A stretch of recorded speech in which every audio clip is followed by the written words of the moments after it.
है जारी महायुद्ध और हर दिन तबाही की नई तस्वीर, हर दिन बर्बादी का नया चैप्टर, हर दिन महाविनाश का खौफनाक मंजर।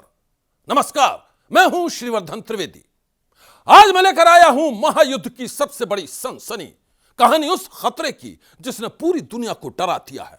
कहानी उस महाविनाश की जिसकी आहट अब साफ साफ सुनाई देने लगी है। आप भी देखिए महाविनाश के महासंकट की यह कहानी जिसके खुलासे ने पूरी दुनिया में मचा दिया है हड़कंप। 33 दिन की जंग का सुपर सस्पेंस,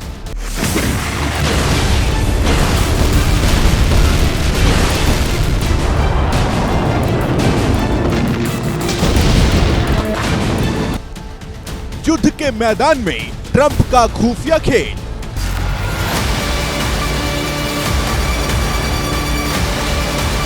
सुपर पावर के सुपर सरेंडर की तैयारी,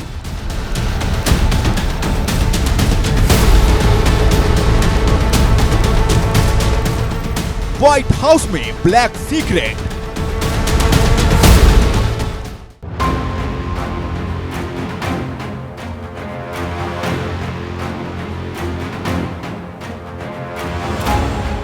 व्हाइट हाउस अमेरिका की सत्ता का सबसे बड़ा केंद्र, एक ऐसा पावर सेंटर जहां पूरी दुनिया को कंट्रोल करने के लिए नए नए प्लान बनाए जाते हैं।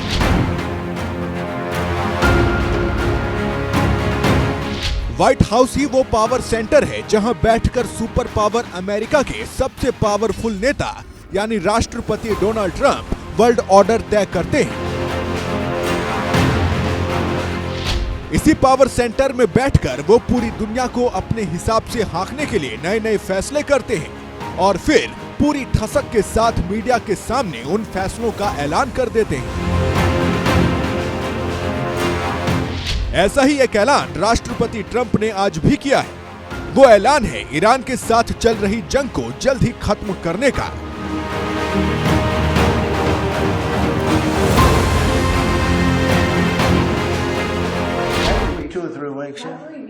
We'll leave because there's no reason for us to do this. I think when we leave, probably that's all cleared up. Today I heard tremendous numbers of ships were sailing through. We're negotiating with them right now. They've been, again, we have had regime change. Now, regime change was not one of the things I had as a goal. I had one goal. They will have no nuclear weapon. And that goal has been attained. They will not have nuclear weapons. But we're finishing the job. And I think within maybe 2 weeks, maybe a couple of days longer to do the job. But we want to knock out every single thing they have. Now, it's possible that we'll make a deal before that. सुना आपने, महायुद्ध के 33वें दिन अमेरिकी राष्ट्रपति Trump ने ऐलान किया है कि अमेरिका बहुत जल्द ईरान को छोड़कर वापस लौट आएगा क्योंकि अमेरिकी सेना ने ईरान को बर्बाद करने का लक्ष्य हासिल कर लिया है। ट्रंप का दावा है कि अब ईरान के पास कुछ भी नहीं बचा है। ईरान की जो थोड़ी बहुत सैन्य ताकत बची है उसे भी अगले 2 से 3 हफ्तों के अंदर पूरी तरह खत्म कर दिया जाएगा। राष्ट्रपति ट्रंप का यह दावा बेहद चौंकाने वाला है। उससे भी ज्यादा हैरत की बात यह है कि ईरान को बर्बाद करने का दम भरने वाले ट्रंप इस तरह अचानक मैदान जंग से भागने की बात क्यों कर रहे हैं। ईरान को सरेंडर के लिए मजबूर करने के दावे करते करते अब ट्रंप खुद ही सरेंडर करने के लिए तैयार क्यों हो गए। 33 दिनों से चल रही जंग में अब अचानक ऐसा क्या हो गया है कि ट्रंप जीत के दावे छोड़कर खुद ही वहां अमेरिकी सेना का बोरिया बिस्तर समेटने की तैयारी कर रहे हैं। ऐसे तमाम सवालों के जवाब व्हाइट हाउस की दीवारों के पीछे दफन हैं। जी हां, अपनी सफेदी और शानो शौकत के लिए मशहूर इस व्हाइट हाउस में ही कैद है ईरान युद्ध का काला सीक्रेट, वो काला सच जिसकी वजह से अमेरिका बीच रास्ते में ही युद्ध के मैदान से भागना चाहता है।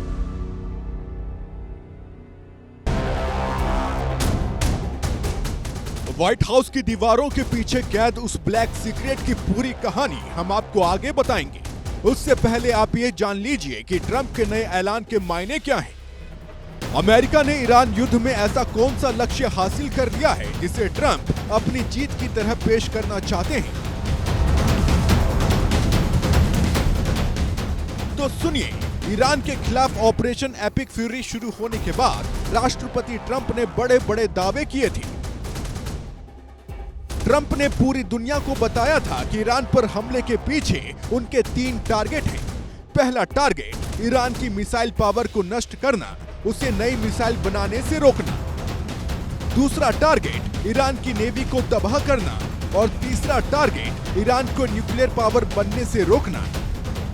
Objectives are clear. First, we're destroying Iran's missile capabilities, and you see that happening on an hourly basis, and their capacity to produce brand new ones, and pretty good ones they make. Second, we're annihilating their navy. We've knocked out already 10 ships. They're at the bottom of the sea. Third, we're ensuring that the world's #1 sponsor of terror can never obtain a nuclear weapon.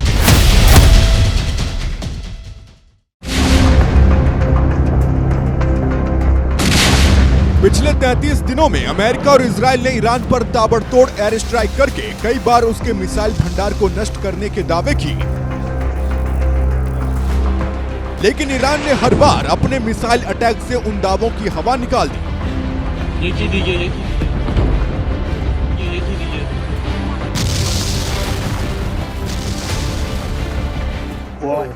महायुद्ध के 33वें दिन भी Iran ने America के military base में घातक attack करके सनसनी फैला दी।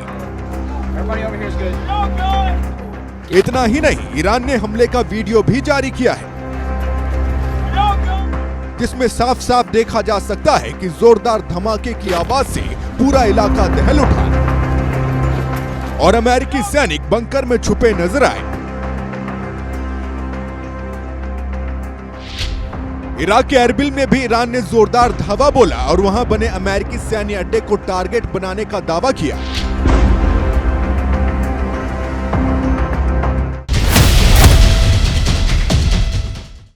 समंदर से आग के शोले उठ रहे हैं, आसमान से बारूद की बारिश हो रही है और जमीन का जर्रा जर्रा बुरी तरह जख्मी हो चुका है। यह सिर्फ ईरान की कहानी नहीं है, बल्कि इजराइल से लेकर लेबनान तक तबाही की एक जैसी तस्वीर नजर आती है। पूरे मिडिल ईस्ट में डर और दहशत का माहौल है। वहां मिसाइल और बम के हमलों ने इंसानियत को लहूलुहान कर डाला है। खाड़ी का कोई भी देश हो, कोई भी बड़ा शहर हो, वहां कभी भी कहीं भी तेज धमाकों की गूंज से पूरा इलाका थर्रा उठता है और फिर जोर जोर से चीखने लगते हैं खतरे के सायरन। महायुद्ध के 33वें दिन ईरान ने आज एक और वीडियो जारी करके अमेरिका और इजराइल की नींद उड़ा दी। ये वीडियो है ईरान के अंडरग्राउंड मिसाइल सिटी का। इस वीडियो में आप देख सकते हैं कि ड्रोन कैमरा तेजी के साथ मिसाइल सिटी के अंदर घूम रहा है। वहां मिसाइल ही मिसाइल नजर आ रही है। इस मिसाइल सिटी के अंदर ईरानी सेना के कई कमांडर भी दिखाई दे रहे हैं, लेकिन सुरक्षा कारणों से उनके चेहरे साफ साफ नहीं दिखाए गए। ऐसा माना जा रहा है कि मिसाइल सिटी का वीडियो जारी करके ईरान ने अमेरिका को दिखा दिया है कि उसके पास मिसाइलों की कोई कमी नहीं है। यह वीडियो ट्रंप के उन दावों का जवाब है जिसमें वो कहते हैं कि ईरान के सारे हथियार खत्म हो चुके हैं और अब ईरान ज्यादा दिन लड़ नहीं पाएगा। इतना ही नहीं, ट्रंप ने आज भी यह दावा किया है कि ईरान अब कभी भी परमाणु हथियार नहीं बनाएगा और इस जंग से उसे जो नुकसान पहुंचा है उससे उबरने में ईरान को कम से कम 15 से 20 साल लग जाएंगे। I think when we leave, probably that's all cleared up. Today I heard tremendous numbers of ships were sailing through. We're negotiating with them right now. They've been, again, we have had regime change. Now, regime change was not one of the things I had as a goal. I had one goal. They will have no nuclear weapon. And that goal has been attained. They will not have nuclear weapons. But we're finishing the job. And I think within maybe 2 weeks, maybe a couple of days longer to do the job.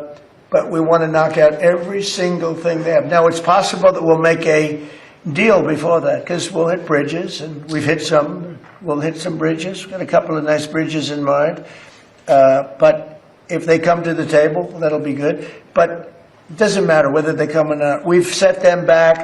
It'll take 15 to 20 years for them to rebuild what we've done to them.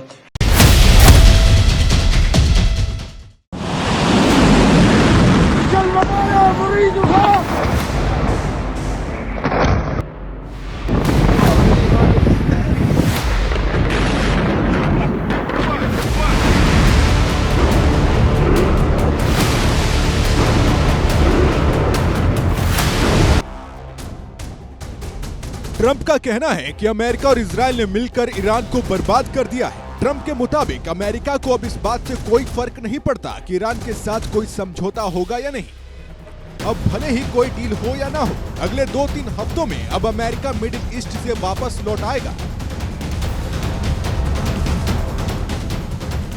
मतलब यह है कि super power America ने अब मैदान जंग से भागने की पूरी तैयारी कर ली है, वो भी तब जबकि उसके सारे टारगेट अधूरे पड़े हैं।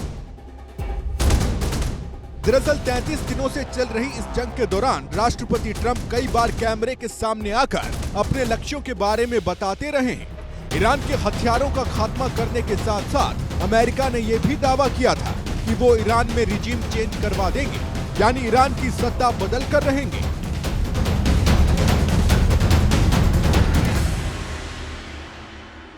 शायद इसी लक्ष्य को हासिल करने के लिए अमेरिका ने ईरान के सुप्रीम लीडर अली खामनेई को पहले ही अटैक में मार डाला था। लेकिन अली खामनेई के मौत के बाद भी ईरान में सत्ता परिवर्तन नहीं हुआ, क्योंकि अब अली खामनेई की जगह उनके बेटे जूनियर खामनेई यानी मोस्तफा खामनेई ईरान के सुप्रीम लीडर बन चुके हैं। जंग में हुई बर्बादी के बीच ईरान की जनता ने मोस्तफा खामनेई के समर्थन में रैलियां करके ये दिखा दिया है कि सत्ता परिवर्तन इतना आसान नहीं है।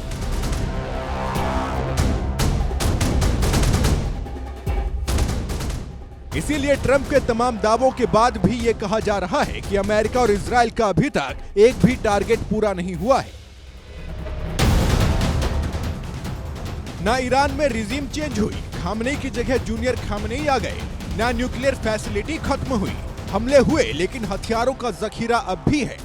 अमेरिका ईरान का मिसाइल प्रोग्राम भी नहीं रोक पाया। ईरानी मिसाइल पावर पूरी दुनिया देख चुकी है। और ईरान के प्रॉक्सी यार भी खत्म नहीं हुए। हिजबुल्लाह और हुती मैदान जंग में डटे हुए हैं। Our objectives are clear. First, we're destroying Iran's missile capabilities and ensuring that the world's #1 sponsor of terror can never obtain a nuclear weapon. And finally, we're ensuring that the Iranian regime cannot continue to arm, fund, and direct terrorist armies outside of their borders. अमेरिकी राष्ट्रपति Trump पिछले 33 दिनों में कई बार जंग में जीत का दावा कर चुके हैं। कई बार वो ईरान की बर्बादी की कहानी सुना चुके हैं। ट्रंप ने इससे पहले भी कई बार बड़े बड़े ऐलान किए, लेकिन हर बार उन्हें अपने दावे से पलटना पड़ा। यकीन नहीं आता है तो ट्रंप के कुछ दावों की हकीकत आप एक बार फिर से खुद ही देख लीजिए। 2 मार्च सैन्य ऑपरेशन सफल हुआ। 9 मार्च जंग जल्द खत्म होगी। 11 मार्च जंग किसी भी वक्त खत्म हो जाएगी। 12 मार्च हम जीत के बेहद करीब हैं। 13 मार्च काम पूरा करना ही होगा। 24 मार्च हम जंग जीत चुके हैं। 26 मार्च ईरान जंग हार चुका है। 27 मार्च ईरान बातचीत की भीख मांग रहा है। 28 मार्च ईरान का जवाबी हमला बेकार है। 30 मार्च बहुत जल्द ईरान से समझौता होगा। 31 मार्च ईरान की कमर तोड़ दी है। इन बड़े बड़े दावों के बीच अब हकीकत यह है कि ट्रंप ने ईरान से लौटने का एक तरफा ऐलान कर दिया है।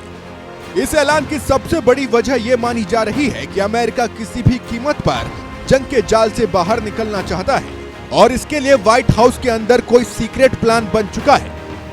अब बस इंतजार इस बात का है कि ट्रंप उस प्लान को कब और कैसे सिरे चढ़ाते हैं। महायुद्ध में ट्रंप के पलटने की कहानी हॉर्मुज स्ट्रेट के संकट पर भी सामने आई है। पूरी दुनिया ये देख चुकी है कि हॉर्मुज स्ट्रेट पर कब्जे को लेकर ट्रंप पहले ईरान को खूब आंख दिखाते थे, लेकिन अब वो कह रहे हैं कि उनका हॉर्मुज स्ट्रेट से कोई लेना देना ही नहीं है। जिस मुल्क को कभी तेल चाहिए उसे हॉर्मुज स्ट्रेट संकट का खुद ही सामना करना पड़ेगा। If France or some other country wants to get oil or gas, they'll go up through the strait and Hormuz Strait. They'll go right up there and they'll be able to fend for themselves. I think it'll be very safe actually, but we have nothing to do with that. What happens in the strait, we're not going to have anything to do with, because these countries, China will go up and they'll fuel up their beautiful ships and they'll leave and they'll take care of themselves. There's no reason for us to do it.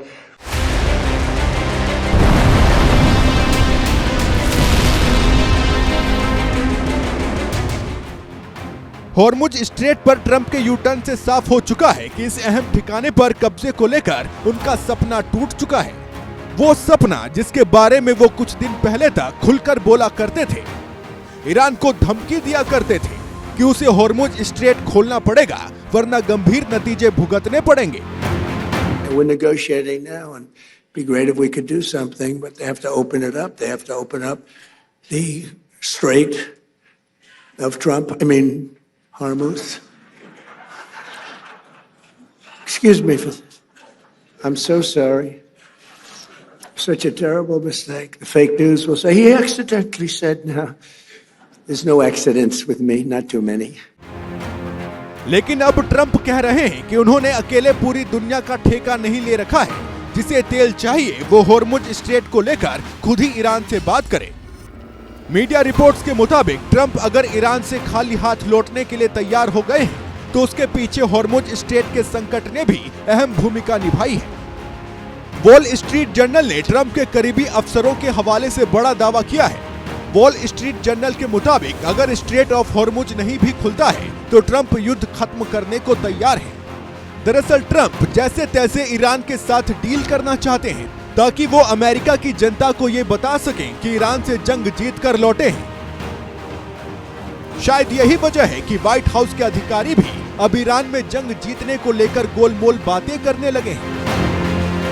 The Pentagon needs to fully achieve the objectives of Operation Epic Fury, which I will reiterate: destroy the Iranian Navy, destroy their ballistic missiles, dismantle their missile and drone production infrastructure, significantly weaken their proxies throughout the course of this operation, and then, of course, preventing Iran from ever obtaining a nuclear weapon.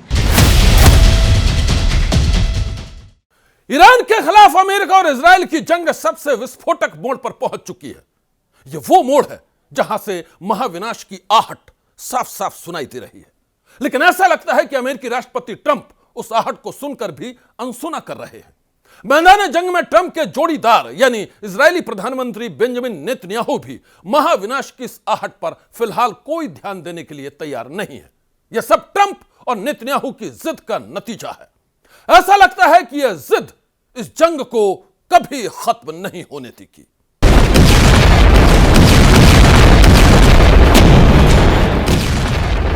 अमेरिकी राष्ट्रपति Trump जिस वक्त Iran के खिलाफ जंग को जल्द ही खत्म करने का ऐलान कर रहे थे, ठीक उसी वक्त ईरान पर ताबड़तोड़ मिसाइल अटैक भी हो रहा था। राजधानी तेहरान समेत ईरान के कई शहरों पर आसमान से बारूद की बारिश हो रही है।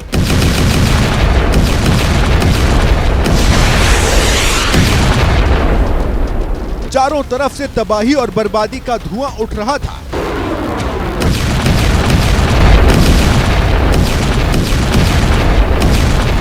ईरान पर हमलों के बीच युद्ध का मैदान छोड़ने का ऐलान करके ट्रंप ने एक बार फिर पूरी दुनिया को हैरान कर दिया है।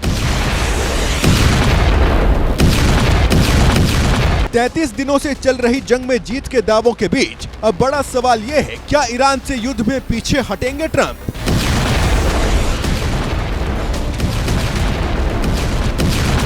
सवाल यह भी है कि ईरान युद्ध से बाहर निकलने के लिए ट्रंप के पास फाइनल प्लान क्या है। इन सवालों के जवाब गुरुवार तड़के 6:30 बजे मिल सकता है, जब राष्ट्रपति ट्रंप एक बार फिर कैमरे के सामने आएंगे और अमेरिका की जनता को संबोधित करेंगे। अभी इस वक्त की हम लोग बता सकते हैं कि उनके दिमाग में क्या चल रहा है। इस वक्त जो अमेरिकी राष्ट्रपति डोनाल्ड ट्रंप और साथ ही व्हाइट हाउस, ओवल हाउस में यह चल रहा है कि आखिरकार डोनाल्ड ट्रंप की लोकप्रियता इतनी कम क्यों हो गई है इस जंग के शुरू होने के बाद से। आपने खुद देखा होगा कि कितनी बड़ी संख्या में, लाखों की तादाद में लोग उनके खिलाफ जो है अलग अलग शहरों में अमेरिका के जुट गए हैं। और रविवार को ही देखा आपने, और साथ ही सर्वे भी उनकी लोकप्रियता बेहद कम हो गई। ऐसे में जो संबोधन है अमेरिकी राष्ट्रपति का, वो अपने देश की जनता के लिए है। यहां पर ये बताएंगे कि आखिरकार हमने ये ईरान जंग शुरू क्यों की, 1 महीने पहले हमारा लक्ष्य क्या था और उस लक्ष्य को हमने कैसे पूरा किया। आज की सनसनी में बस इतना ही। आप रहिएगा होशियार, सन्नाटे को चीरती सनसनी कल फिर देगी दस्तक आपकी दहलीज पर।